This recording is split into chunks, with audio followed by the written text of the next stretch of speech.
Hi viewers, welcome to my channel Shadruchulu by Kiran. Tiruppavai 14వ పాసురం. உங்கள் புலைக்கடை தோட்டத்து வாவியுள் செங்கல் நீர்வாய் நெகிழுந்து அம்பல் வாய் கூம்பினகான் செங்கல் பொடி கூரை வெண்பல் தவத்தவர் தங்கள் திருக்கோயில் செங்கிடுவான் போகின்றாரு எங்களை முன்னம் எழுப்புவான் வாய் பேசும் நங்காய் எழுந்திராய் நானாதாய் நாவுடையாய் சங்கொடு சக்கரமேந்தும் தடக்கையன் పంగయక్కన్ తానే పాడేలో రెంబావాయ్.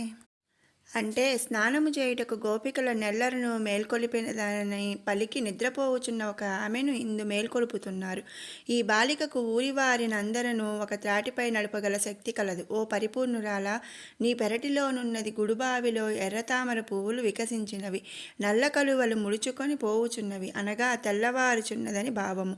లెమ్ము, ఎర్రని కాషాయ వస్త్రములు ధరించి తెల్లని పలువరుస గల వైరాగ్య సంపన్నులైన సన్యాసులు తమ తమ నివాసములలో ఆరాధనము చేయుటకు వెడలుచున్నారు.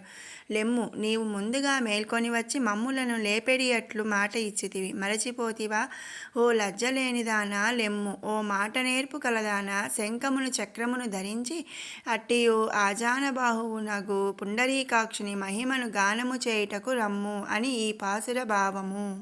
ఈ వీడియో నచ్చినట్టయితే లైక్ చేయండి, షేర్ చేయండి. అలాగే మరిన్ని అప్డేట్స్ కోసం సబ్స్క్రైబ్ చేయండి. Thanks for watching.